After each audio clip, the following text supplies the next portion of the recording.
여호와께서 주위의 모든 원수를 무찌르사 왕으로 궁에 평안히 살게 하신 때에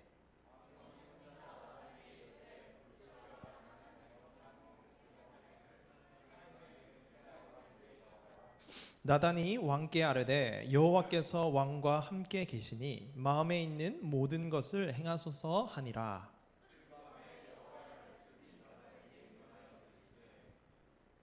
가서 내 종 다윗에게 말하기를 여호와께서 이와 같이 말씀하시되 내가 나를 위하여 내가 살 집을 건축하겠느냐.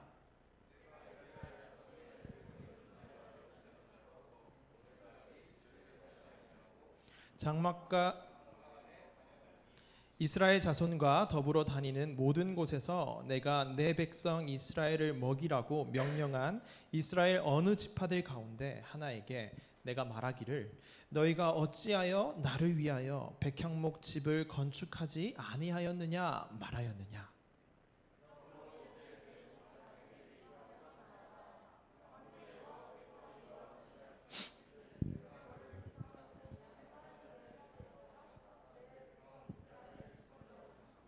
내가 가는 모든 곳에서 내가 너와 함께 있어 내 모든 원수를 내 앞에서 멸하였은즉 땅에서 위대한 자들의 이름 같이 내 이름을 위대하게 만들어 주리라.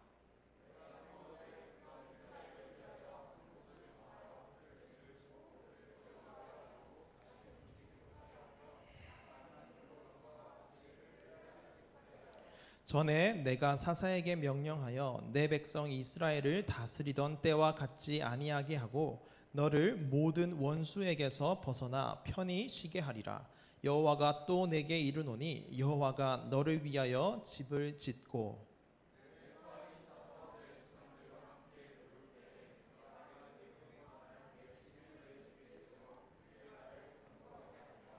그는 내 이름을 위하여 집을 건축할 것이요 나는 그의 나라 왕위를 영원히 견고하게 하리라.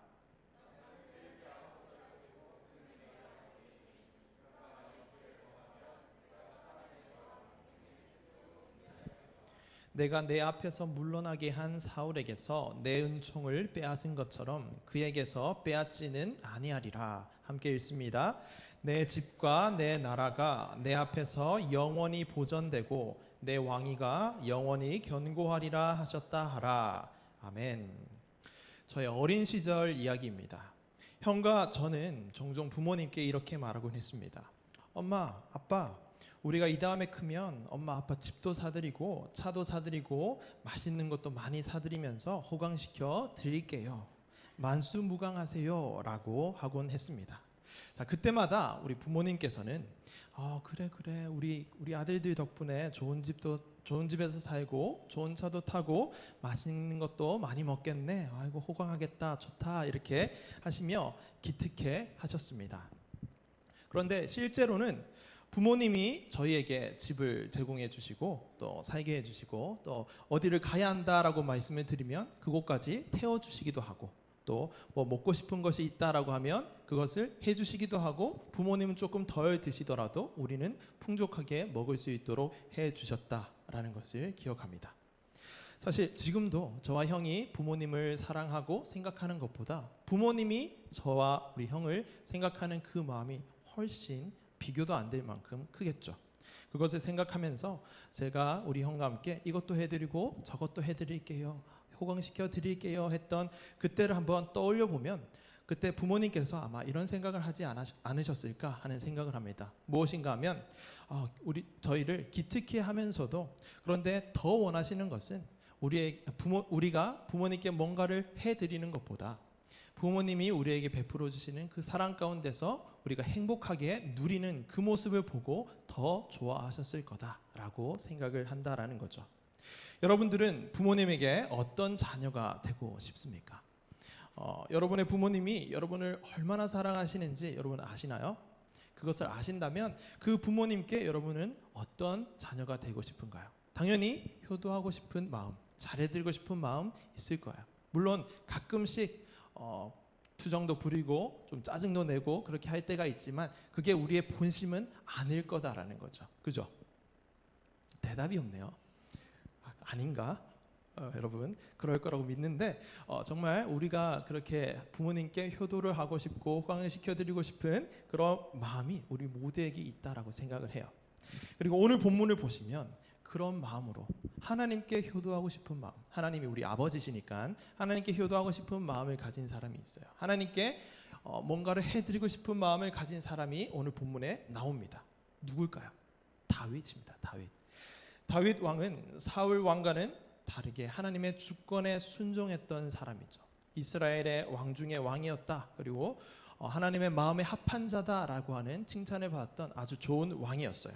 사울이 죽고 이제 왕이 된 후에 여러 족속들과 여러 민족들과 전쟁을 치르죠. 블레셋과도 싸우고 아말렉과도 싸우고 여러 크고 작은 전쟁을 치르는 가운데 승리를 합니다. 하나님께서는 다윗과 함께 하셔서 다윗에게 힘을 주시고 다윗을 지키셔서 그 전쟁마다 그 싸움마다 승리하게 하셨습니다.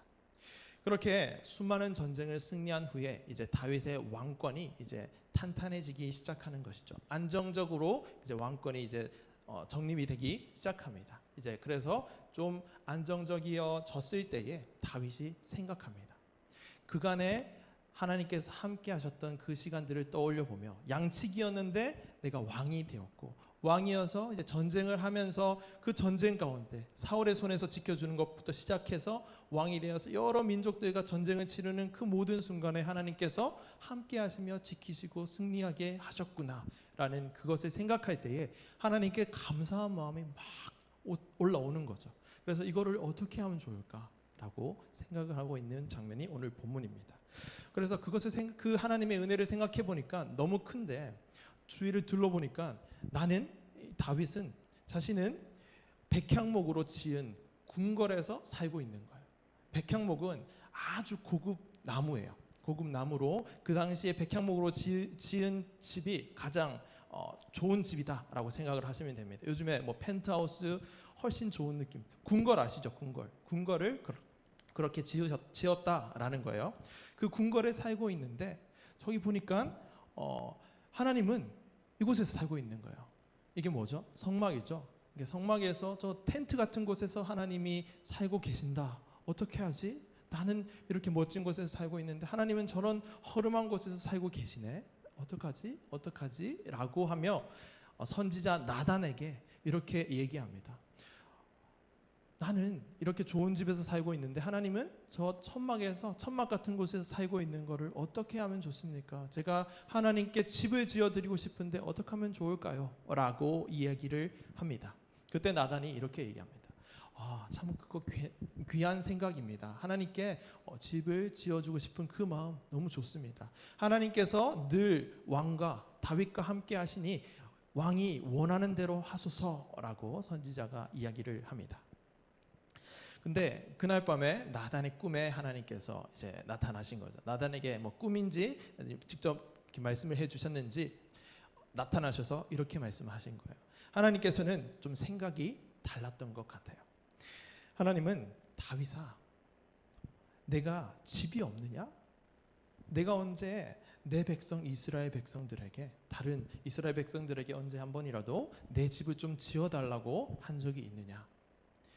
너가 내 집을 지어주겠다 했는데 내가 언제 너와 같이 그런 궁궐과 같은 펜트하우스 같은 그런 집이 필요하다. 나도 좀 지어줘. 너희만 그렇게 좋은 데 살지 말고 나도 좀 살자라고 한 적이 있니? 주위를 둘러보렴. 이 온 우주 만물이, 이 온 세상이 다 내 거야. 내가 지은 거야. 내 거야 라고 말씀을 하시면서 너가 나에게 집을 지어주겠다고 하는 그 말이 도대체 어찌 된 거냐라고 말씀을 하십니다. 근데 그렇게 말씀을 하시면서도 꾸중을 하거나 막 화내는 것이 아니라 그 마음만큼은 다윗이 그 집을 지어주고자 하는 그 마음만큼은 아주 귀하게 하나님께서 여기십니다. 그래서 그래도 그 마음은 참 기특하구나. 다윗아, 내가 너의 이름을 이 땅에서 위대하게 만들어주겠다라고 약속을 하십니다. 그런데 다윗아, 그것보다 내 집을 짓는 것보다 더 중요한 것이 있단다. 그건 내가 너에게 베풀어주는 나의 은혜. 내 은혜를 너가 받는 거야. 내 은혜가 어떤 것인지 너가 잘 알고 그 은혜를 누리는 거야. 내 은혜를 받으렴이라고 말씀을 하고 있습니다. 그것이 바로 오늘 본문의 내용입니다. 여러분, 하나님께서 진짜 원하셨던 것은 다윗이 하나님의 은혜를 잘 알고 그 은혜를 누리며 하나님과 함께 사는 것이었어요. 다름 아닌 하나님의 은혜였다라는 거죠. 그 어떤 집도 아니고 어떤 무엇을 해드리는 것도 아니고 하나님의 은혜를 알고 그 은혜 안에서 풍성히 살아가는 것, 하나님과 함께 교제하며 살아가는 것, 그것을 하나님께서는 더 원하셨다라는 말씀입니다. 하나님은 정말로 다윗이 이것을 알기를 원했어요. 물론 다윗이 하나님의 은혜를 몰랐던 것은 아니에요. 하나님께서 이제까지 자신을 어떻게 인도해 왔는지 그것을 생각하니까 너무 감사해서 이렇게 하고 싶다라는 마음을 가졌기 때문에 하나님의 은혜를 모르지는 않았을 거예요. 감사했을 거예요. 그래서 그 마음을 올려드리고 싶었던 것이죠. 근데 하나님은 그 생각, 그 마음 너무 귀하고 좋은데 그것보다 더 중요한 게 있다라고 이제 말씀을 해주기 시작하시는 것이죠. 그리고 다윗뿐만 아니라 다른 하나님의 백성들에게도 이 일을 계기로 해서 하나님께서 하실 말씀이 있기 때문에 이 말씀을 하고 있는 겁니다. 제가 아까 전에 저희 부모님 얘기를 하면서 얘기를 드렸던 것처럼 부모님께 아니면 사랑하는 누군가에게 막 어떤 거를 해주고 막 해주고 싶은 마음이 들 수 있는데 그건 참 귀한 마음인데 그 상대방의 입장에서는 그것도 좋지만 그 반대의 입장으로 막 사랑을 더 주고 그것을 누리는 그 모습을 보는 것이 더 행복하다라는 것처럼 하나님도 우리에게 그 사랑을 받으렴, 그 은혜를 받으렴, 그래 좋다, 착하다, 근데 내 은혜를 받으렴이라고 말씀을 하고 있는 것이 바로 오늘 본문이다라는 거죠. 그 은혜를 받으렴, 내 은혜를 너가 받았으면 좋겠다라고 하시는 그 말씀을 다윗과 언약을 하는 장면에서 말씀을 해주고 있습니다. 언약은 하나님께서 약속해 주신 거다라고 생각을 하면 됩니다. 그 다윗과의 언약을 통해서 우리에게 내 은혜를 받으렴이라는 그 메시지를 어떻게 우리에게 전해주고 있는지 오늘 본문을 중심으로 함께 살펴보았으면 좋겠습니다. 하나님은 크게 두 가지 말씀을 하십니다. 첫 번째는 내가 너를 위해 집을 지어주겠다. 다윗이 하나님께 제가 집을 지어드리고 싶습니다 라고 이야기를 하자 하나님은 아니다, 내가 너를 위해서 집을 지어줘야 된다, 내가 너를 위해서 집을 지어줄게. 하나님이 세우실 집은 다윗의 왕조입니다. 왕가인 거죠. 왕조를 내가 너에게 지어줄게 라고 말씀을 하십니다. 다윗에 이어서 솔로몬 왕이 세워지고 그 이후에 이어지는 많은 왕들이 있거든요. 그 왕들을 그 다윗 왕조라고 하는데 그 왕조가 든든히 서갈 수 있도록 견고할 수 있도록 내가 지어줄게 라고 하나님께서 말씀을 하고 있는 것이죠. 실제로 하나님께서는 다윗 왕조를 든든히 세워 가셨습니다. 그리고 그 대가 끊이지 않고 다윗의 대가 끊이지 않고 다윗의 후손으로 오셨던 예수 그리스도에 이르기까지 다윗의 집안을 이어 가셨습니다. 두 번째 하신 말씀은 이겁니다. 다윗의 왕조를 세워가는 데 있어서 다윗이나 다른 자손들이 죄를 범할 때가 있겠죠. 사람은 죄인이다라고 하니까 죄를 범하지 않을 수가 없기 때문에 언제든 죄를 범할 수 있는 존재입니다. 그래서 죄를 범할 때가 있는데 그렇게 죄를 범한다고 할지라도 절대로 하나님의 은혜를 거두어 드리지 않겠다. 사울에게서 하나님의 은총, 은혜를 거두어 드렸던 것처럼 너와 너의 후손들에게는 그 은혜를 거두어 드리지 않겠다라고 말씀을 하고 있는 겁니다. 그 은혜를 빼앗지 않겠다. 만일 죄를 범하면 내가 사람의 매와 인생의 채찍으로 징계는 할 수 있겠지만 절대 그 은혜를 패하지는 않겠다라고 말씀을 하고 있는 것이죠. 다윗도 사람이니까 나중에 이제 조금 뒤에 읽어보면 죄를 짓습니다. 그렇게 죄를 지을 수 있지만 그럼에도 불구하고 버리지 않겠다라고 말씀을 하는 겁니다. 그 죄로부터 돌이켜서 회개하고 하나님께 돌아오도록 하시겠다. 그것을 어떻게 하신다라고 말씀하시는가 하면 사람의 매와 인생의 채찍으로 징계는 좀 할 거다라고 말씀을 하시는데 이 사람의 매와 인생의 채찍이 무엇인가 하면 여러분 야곱을 기억하시나요? 우리 창세기 말씀을 함께 나눴을 때 야곱에 대해서 야곱이 이스라엘 되기까지라는 제목으로 수련회도 한번 했었는데 야곱은 날 때부터 이제 발 뒤꿈치를 잡고 또 그 형 에서와 함께 막 이렇게 할 때도 속이는 자로 아주 능통했습니다. 그래서 속이는 인생을 살았는데 그 야곱에게 찾아온 사람이 있죠. 야곱이 이제 도망가면서 찾아갔지만 어쨌든 야곱의 인생에 나타난 사람이 있습니다. 야곱이 속이는 것보다 훨씬 더 능통하게 속이는 자로 그 인생을 살았던 라반이라는 외삼촌 라반의 집에서 아주 오랜 시간 동안 거하면서 그 야곱의 모난 부분이 깎이고 둥글둥글해지는 그런 시간을 하나님께서 허락하셨죠. 그렇게 어떤 사람을 통해서 한 사람을 다듬어 가시는 그런 과정을 사람의 매로 하나님께서 훈육한다라고 이야기할 수 있는 거죠. 하나님의 길로 인도하시기 위해서 어떤 사람을 통해서 일하실 때 사람의 매로 징계한다라고 이야기를 합니다. 그리고 인생의 채찍은 우리가 인생을 살다 보면 우리의 생각과는 다르게 좀 어려운 일을 겪게 될 수도 있고 좀 시련이 닥칠 수도 있는 거죠. 그런 시간을 인생의 채찍과 같은 시간이다 라고 이야기를 한다면, 그런 것으로 너가 죄를 지었을 때, 너의 후손들이 죄를 지었을 때 징계는 좀 할 수 있겠지만 결코 내 은혜를 거두어 드리지는 않겠다, 너희를 버리지는 않겠다 라고 말씀을 하고 있는 겁니다. 이렇게 하나님은 다윗에게 내가 너를 위해 집을 지어주겠다, 왕조를 지어줄 거야, 그 왕조를 견고하게 할 거야. 근데 죄를 지을 때는 인생의 채찍과 사람의 매를 통해서 징계를 좀 할 수도 있겠지만 결코 그 은혜를 거두어 드리지는 않을 거야 라고 말씀을 하는 것이 오늘 본문의 내용입니다. 자, 그렇다면 이것이 왜 우리에게도 은혜인가? 오늘 아주 시간이 많이 지난 오늘 우리가 이 말씀을 읽고 있을 때 이것이 왜 우리에게도 은혜인가? 라는 것을 한번 살펴보아야겠죠. 왜 이것이 은혜인가 하면, 다윗에게 약속하신 이 언약의 말씀이 다윗의 후손으로 오신 예수 그리스도가 완성을 하시고, 그 예수 그리스도께서 완성하신 그 언약, 그리고 예수 그리스도를 우리가 믿는다면 우리에게도 이 언약이 유효하기 때문에 그렇습니다. 여러분, 지난주에 어떤 죄를 지으셨나요? 여러분, 지금 오늘은 어떤 죄를 짓고 계신가요? 오늘 안 지을 수도 있겠지만 여러 죄를 짓고 우리가 돌아왔다라고 생각을 합니다. 우리 인생 가운데 실패할 때도 있고 실수할 때도 있고 넘어질 때가 있어요. 죄를 지을 때가 있다라는 거죠. 근데 그럴 때마다 우리가 버림을 받는다면 어떨까요? 우리는 참 소망이 없는 사람들 아니겠습니까? 그런데 우리가 예수 그리스도를 나의 구원자로 믿는다면 우리가 일부러 죄를 짓자라는 것은 아니지만 죄를 지을 때가 있지만 그래도 우리는 우리의 구원을 취소하지 않으시는 하나님으로 말미암아서 다시금 일어나서 하나님께로 돌이킬 수 있고 하나님과 함께 할 수 있는 그 마음을 우리가 가지고 나아갈 수 있다라는 거죠. 그게 은혜다라는 거예요. 근데 이게 은혜다라고 하는 정도로는 여러분, 근데 그게 왜 그렇게 큰 은혜지? 라고 하는 생각을 할 수 있을 것 같습니다.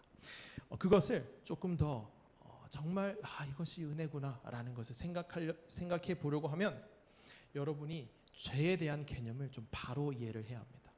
여러분, 죄라는 것을 사전에서 찾아보면 이런 정의가 나옵니다. 법이나 사회적 규범, 윤리에서 어긋나거나 반하는 행위.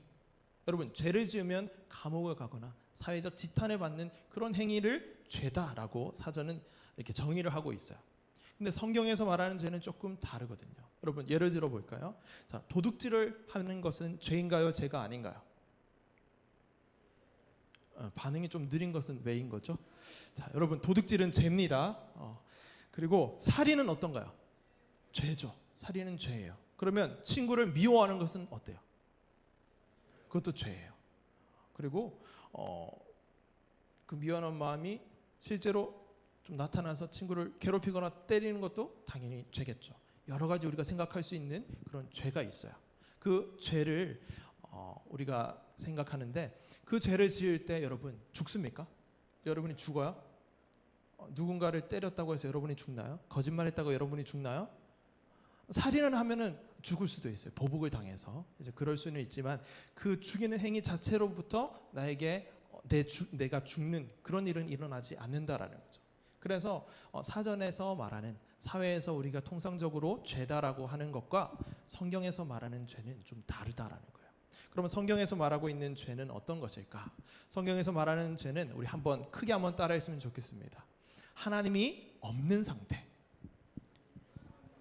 하나님을 떠난 상태, 하나님이 없는 상태와 하나님을 떠난 상태가 죄다라는 거예요. 여러분, 우리가 지난번에 한번 나눈 적이 있었는데 죄의 본질이 뭐라고 했었죠? 죄를 영어로 하면 sin이죠. S-I-N. 그래서 I가 내가 세상의 중심이 되고 내가 나의 삶의 중심이 되고 주인이 된 상태가 뭐라고요? 죄다라는 얘기를 했었는데, 그 자기중심성이라고 하는 그 죄의 본질이 어떻게 생기는 거냐면 하나님이 없는 상태, 하나님을 떠난 상태이기 때문에 그런 자기중심성이 나타나는 겁니다. 그게 죄인 거예요. 하나님이 없는 상태가 죄다. 하나님이 없는 상태가 죄다라는 것이 왜 심각한 것이냐면, 그냥 우리가 병들어서 죽거나 아니면 나이가 들어서 죽거나 이렇게 해서 우리가 육체적 죽음을 맞이할 수 있는데, 하나님이 없는 상태로 계속 가다 보면 죽게 되는데, 그렇게 죽으면 영원히 죽게 되는 거예요. 우리의 부활이 없이 그냥 영원히 죽음으로 가기 때문에, 멸망으로 가기 때문에 그것이 아주 심각한 상태다라는 거죠. 그래서 그 죄로부터 우리가 구원을 받는 것이 중요한데, 그 죄를, 하나님이 없는 상태를 계속해서 살지 않도록 인생의 매와 그리고 인생의 채찍과 사람의 매를 통해서 하나님께서 이 길로 가야 한단다, 내 아들아 내 딸아, 이렇게 해서 잘 인도하는 그 과정을 우리가 거치게 된다라는 말씀을 해주시는 것이 그래서 은혜인 거예요. 그냥 하나님이 없는 상태로, 하나님을 떠난 상태로 우리 마음대로 살다가 영원한 죽음으로 빠지지 않도록 하나님께서 건져내 주시는 그 약속, 그 언약을 다윗과 하고 있는 것이기 때문에 그렇습니다. 사울이 하나님을 떠나고 하나님을 마음에 두지 않고 그렇게 살다가 버림을 받았던 것처럼 그렇게는 하지 않을게 라고 하는 것이 그래서 은혜인 것이죠. 영원히 멸망하지 않고 하나님을 믿고 예수 그리스도를 통해서 그 죄를, 우리의 죄를 사해 주시는 그 사실을 우리가 믿는다면, 우리가 실수할 때도 있고 죄를 지을 때도 있지만 우리의 구원은 취소되지 않고 하나님의 은혜 가운데 거하게 된다라는 것이 우리에게 은혜가 될 수 있다라는 거예요. 겉으로는 우리가 사는 것과 예수님을 믿지 않는 다른 사람들이 사는 것이 겉으로는 그렇게 차이가 나지 않을 수 있다라는 거죠. 어떻게 보면 그 예수님을 믿지 않는 사람들이 더 잘 사는 경우도 우리가 살면서 종종 많이 볼 수도 있어요. 근데 그럼에도 불구하고 우리가 하나님께 인생의 채찍을 좀 당하는 것 같고 사람의 매를 통해서 나에게는 왜 이렇게 힘든 일이 있지? 라고 하는 생각이 들 수도 있지만 그 상태가 은혜일 수 있다. 그리고 내가 지금 공부하는 가운데 지금 시간 쪼개서 해도 모자랄 판에 왜 주일에 이렇게 예배를 드려야 하는가라는 생각이 들 수도 있지만, 그것이 우리에게는 은혜가 될 수 있는 이유는 하나님이 없는 상태가 죄인데 우리는 하나님이 있기 때문에, 그래서 그 죄의 상태로부터 이제는 완전히 떠나버렸기 때문에 우리는 그것이 은혜다라고 얘기를 할 수 있고, 하나님께서 우리에게 우리가 뭔가를 열심히 하고 싶은 그런 마음이 들었을 때에 너무 귀한 마음인데 그보다 더 중요한 것은 내 은혜가 무엇인지 너가 분명히 알고 그 은혜 가운데서 한 걸음 한 걸음 나와 함께 같이 가는 것이 중요하단다. 그래 정말 귀한 생각이다. 근데 내가 주는 내 은혜를 받으렴이라고 말씀을 하고 있다라는 거죠. 그것이 오늘 우리에게 하나님께서 하시는 말씀입니다. 그렇게 하나님께서 말씀하시면서 그것을 어떻게 이루시는지, 하나님께서 하나님의 아들을 보내주시면서 그것을 이루시는 것을 염두에 두고 이 말씀을 아주 오랜 시간 전에 하셨는데, 예수님께서 이렇게 말씀하신 적이 있죠. 이 그림 보면 내 아버지 집에 하늘에 거할 곳이 많다. 집이 아주 많다.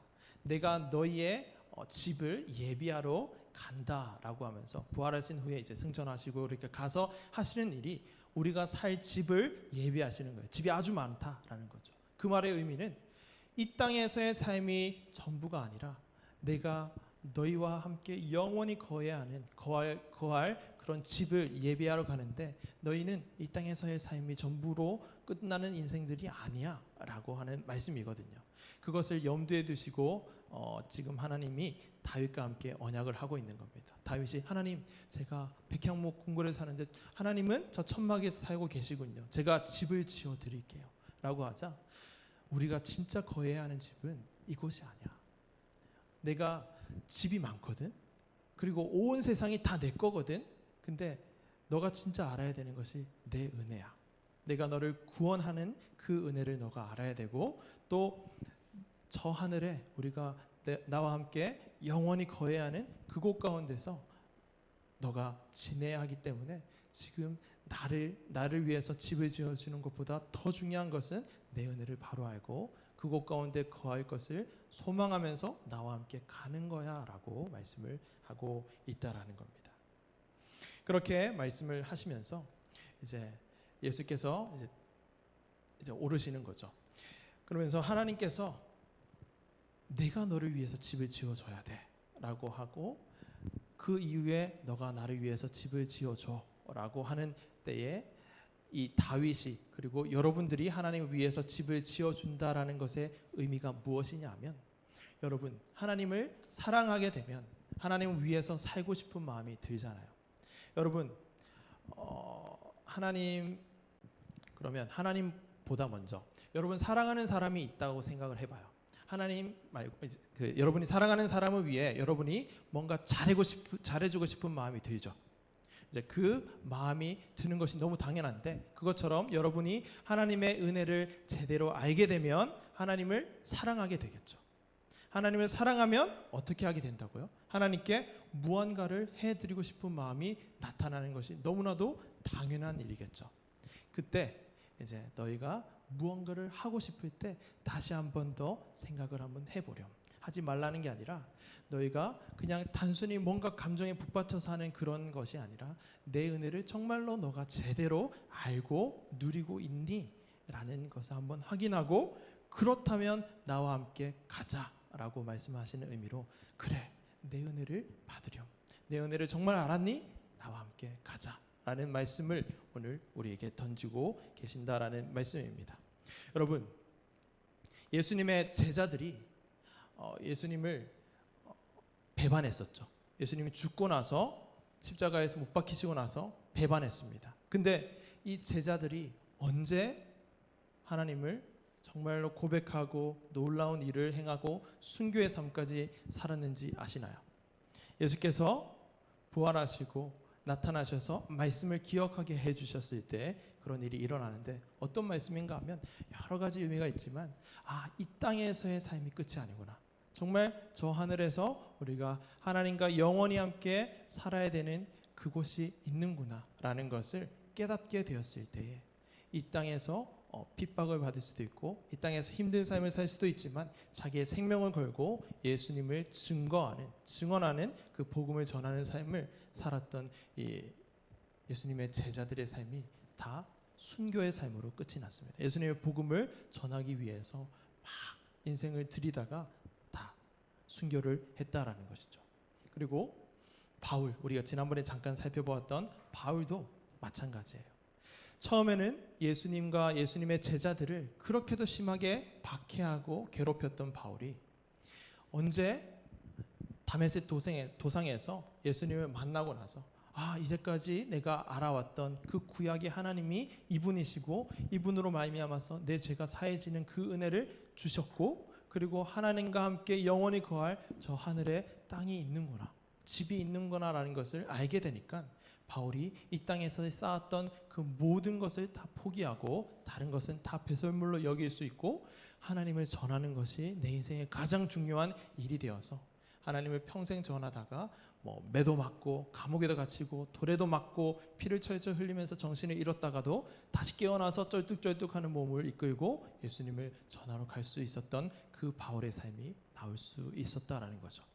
제가 주중에 인스타를 하다가 인스타 제가 하진 않고 저는 주로 보기만 하는데 이제 보다가 우리 고등부 친구 중에 한 명의 인스타를 봤어요. 이런 내용이 나오더라고요. 여러분 잘 안 보이시죠? 잘 안 보이시는데 여러분 그 화면으로는 자 한번 보세요. 그래서 바울의 삶에 대해서 막 적어 놓은 거예요. 자, 바울의 삶에는 하루도 편한 날이 없었다. 요약하면 이런 거예요. 하루도 편할 날이 없었다. 막 사방에서 막 우겨쌈을 막 당하고 하는 그런 삶을 바울이 살아갔던 거예요.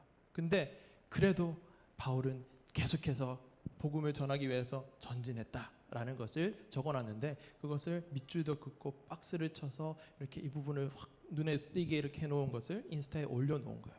이것을 보고 정말 이런 삶이 지금 청소년들 여러분들에게도 마음을 울릴 수 있는 삶이구나 라는 생각을 가지며 제가 캡처를 해서 그 친구에게 허락을 받고 가져왔어요. 그래서 이 바울의 삶이 가능하게 되었던 그 이유가 무엇인가?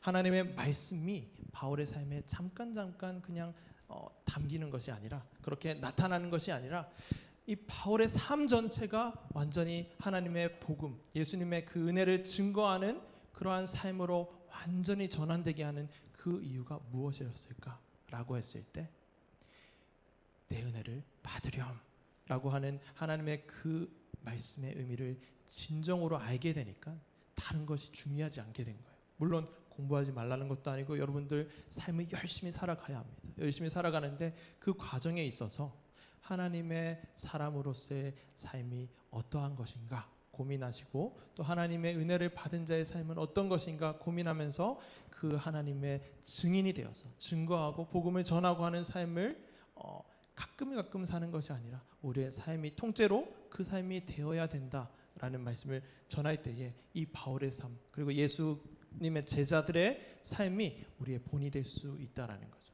그리고 그렇게 할 수 있었던 그들의 이유는 예수님의 은혜, 하나님의 은혜를 정말로 알게 되니까 그렇게 될 수 있었다라는 겁니다. 여러분들이 삶을 살면서 여러 가지 여러 생각들이 들 수 있어요. 여러분 마음으로 이제 결정을 하고 이제 살아갈 텐데, 그 가운데 하나님이 있는가 없는가, 그것을 들여다보는 것이 굉장히 중요하고, 그것이 우리의 삶이 하나님과 함께 나아가는 것인가, 아니면 나 혼자 나아가는 것인가, 그것을 가늠할 수 있는 척도가 될 수 있다라는 것을 기억을 했으면 좋겠습니다. 그래서 다윗처럼 우리가 막 마음이 뜨거워질 때가 있고 해서, 하나님 제가 이렇게 하겠습니다, 이렇게 해드리고 싶습니다라는 그 마음이 드는 친구들 여기 가운데 있는 걸로 압니다. 그리고 하나님, 제가 하나님 위해서 이것을 하고 싶습니다, 제가 준비하고 있는 이런 쪽으로 이제 나아가고 있는데 이 부분에서 하나님의 영광을 드러내는 삶을 살기를 원합니다 라는 마음을 가지고 있는 친구도 있다는 것을 알고 있어요.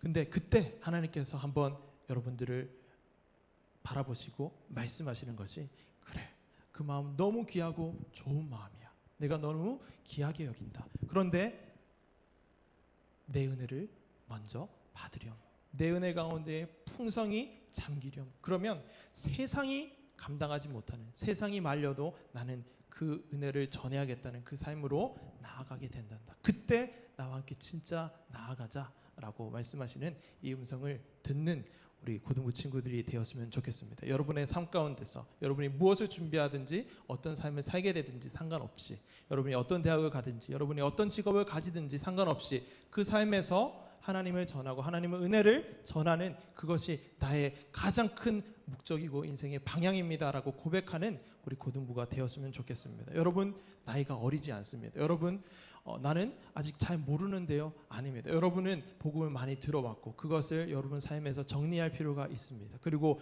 그것이 나의 인생을, 여러분들의 인생을 움직이는 힘이 되어야 하는 것이죠. 그렇지 않고는 그냥 매주 나와서 이렇게 시간을 들여 예배를 드리는 것이 그냥 세월을 버리는 것입니다. 여러분들 시간 낭비하는 거 별로 안 좋아하잖아요. 시간 낭비하는 거 좋아하는 사람이 어디 있겠어요? 여러분들의 이 시간이 가치 있기 위해서는 정말로 죄가 뭐지? 내가 어떤 죄 가운데 있는 거지? 나에게 베풀어 주신다고 하는 이 은혜가 왜 나에게 은혜가 되는 거지? 진지하게 질문하고 생각하셔야 되는 거죠. 그리고 내 은혜를 받으렴이라는 이 말씀처럼 하나님의 그 은혜를 받고 깨닫고 그 삶이, 그 은혜가 여러분의 삶을 움직여 나아가는 그 자리로 우리 모두가 가기를 소망합니다. 그렇게 나아갈 때 세상이 감당하지 못하고 여러분들의 삶이 정말로 하나님과 함께 동행하는 삶이 되는 줄로 믿습니다. 그렇게 한 주간, 한 달간, 또 이번 연도 평생을 그렇게 살아가는 우리 고등부가 되었으면 좋겠습니다. 이 시간 함께 성도의 노래 함께 찬양하고 기도하도록 하겠습니다. 이 가사를 한번 생각을 해보면 오늘 말씀 가운데 환난과 가난과 고난, 수고로움 속에도 성도는 하나님을 믿는 사람이잖아요. 성도는 그 믿음을 잃지 않고 주를 섬기는 일에, 주님의 집을 지어드리는 그 마음, 그렇게 수고하고 하는 그 일에 자신을 다 드릴 수 있는 그 이유는 딱 한 가지밖에 없어요. 세상에 딱 한 가지 이유밖에 없습니다. 하나님의 은혜를 내가 제대로 알게 되고 깨닫게 되는 것, 그 이해에는 우리의 삶이 환난과 가난과 고난과 수고로움 속에 막 있는데 우리의 자신을 하나님께 내어드리는 그 삶을 사는 것 절대 불가능합니다. 다른 이유는 없습니다. 하나님의 은혜를 제대로 알게 될 때에만 그 삶이 가능하다라는 거죠. 그리고 그 삶이 우리가 천국에서 영원히 하게 되는 그런 하나님을 예배하고 하나님과 교제하는 그 삶인데, 이 땅에서 그것을 연습해 나가자는 거예요. 그러기 위해서는 하나님께서 우리에게 어떤 은혜를 베풀어 주셨는가, 내가 어떤 상태에서 있다가 구원을 받았는가, 내 안에 지금 하나님이 계신가, 하나님이 함께 하시는가, 하나님이 함께 하시면 내가 기뻐하고 있는가, 여러 가지를 진지하게 생각하고 고민을 하셔야 된다는 거죠. 여러분, 항상 누가 이제 어리다고 하면 나 어리지 않다라는 생각을 할 때가 있잖아요. 여러분들은 결코 어리지 않아요. 여러분들은 내가 생각을 해서 판단을 할 수 있는 충분한 나이가 되었어요. 그래서 신앙을 하는 데 있어서도 진지하게 고민하고 생각하고 여러분들이 결정을 할 때가 되었다라는 거예요. 하나님께서 오늘 여러분들에게 말씀하십니다. 내 아들 내 딸, 내 은혜를 받으려.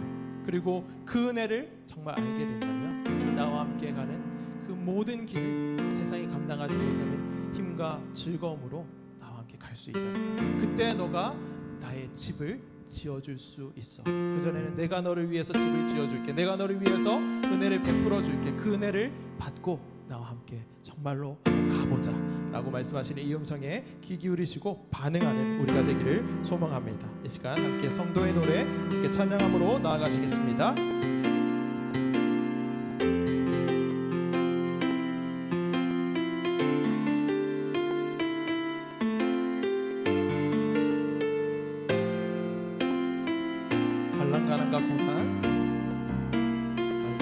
가난과 고난 수고로움 속에도 성도는 그 믿음을 지켰네. 주를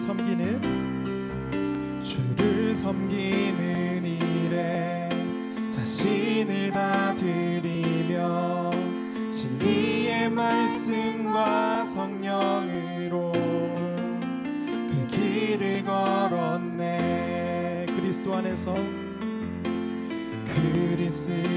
안에서 새롭게 하시고 그리스도로 인하여 자유케 되었네. 우리는 무명하나 유명한 자요, 죽음의 위기 속에도 참 생명 가졌고 근심 하나 기뻐하며 가난하나 다른 이를 부욕해 하는 자로. 우리 처음부터 다시 한번 고백하겠습니다.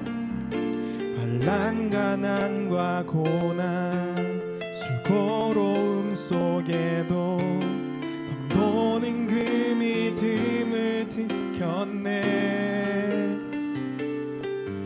주를 섬기는 일에 자신을 다 드리며 진리의 말씀과 성령으로 그 길을 걸었네. 그리스도 안에서 새롭게 하시고 그리스도로 인하여 자유케 되었네. 우리는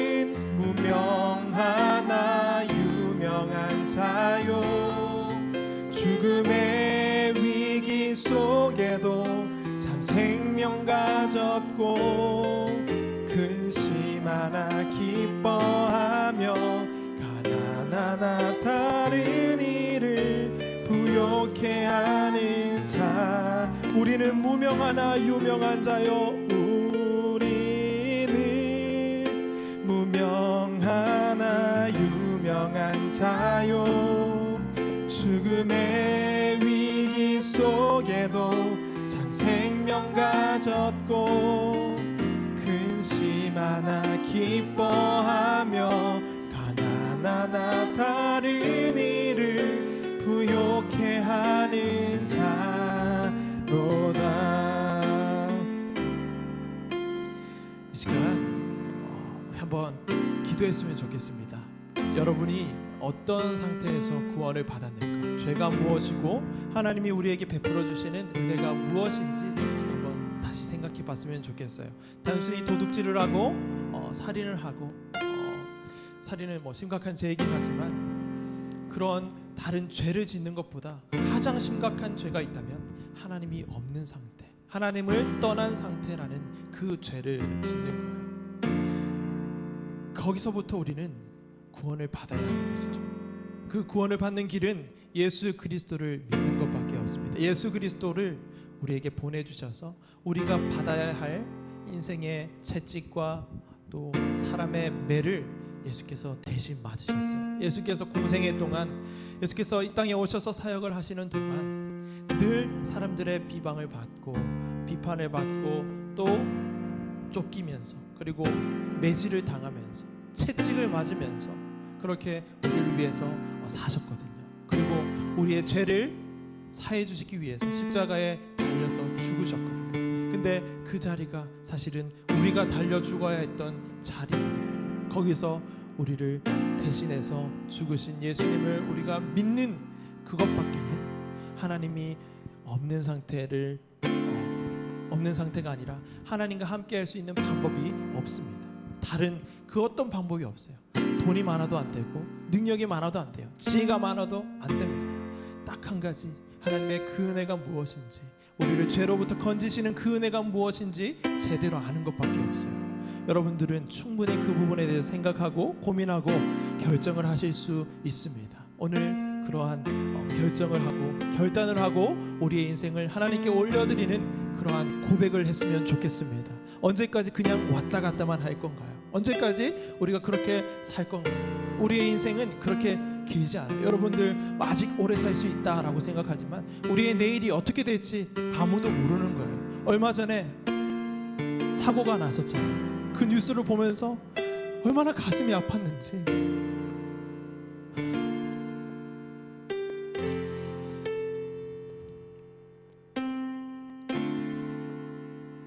하나님께서는 시간을 무한정 주시지는 않습니다. 하나님께서 우리에게 은혜를 베풀어 주시지만 그 은혜를 우리가 거부한다면 안 되는 것이죠. 하나님을 알기를 원합니다. 하나님의 은혜를 받기를 원합니다. 그래, 너희가 이렇게도 하고 싶고 저렇게도 하고 싶은데 그것보다 더 중요한 것이 있다면 내 은혜를 너희가 받는 거야 라고 하는 그 하나님의 말씀을 오늘 들었으면 좋겠습니다. 이제 더 이상 머뭇거리지 않고 정말 들었으면 좋겠습니다.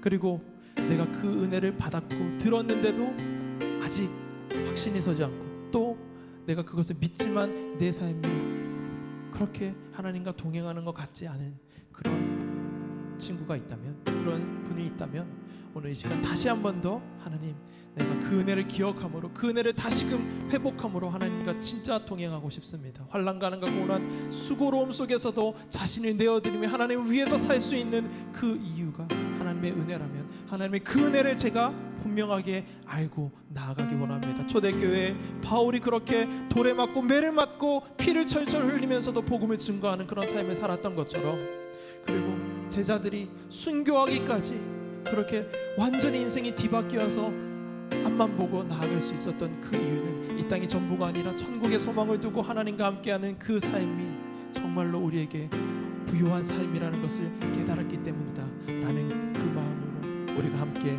기도하면서 결정하면서 결단하면서 하나님께 고백하며 기도했으면 좋겠습니다. 하나님, 오늘부터 정말 주님과 함께 살기를 원합니다. 주님의 은혜를 받기를 원합니다. 주님 은혜를 분명히 깨닫기를 원합니다. 주님, 저에게 깨닫게 하여 주옵소서. 주님의 그 은혜에 감격하고 감사함으로 제가 한 걸음 한 걸음 저의 인생 가운데 공부를 하든 취업을 하든 대학을 가든 무엇을 하든지 간에 하나님과 함께 그 은혜에 감격함으로 그 은혜를 전하는 삶을 살겠습니다 라고 고백하는 시간 기도를 드리도록 하겠습니다. 기도하겠습니다.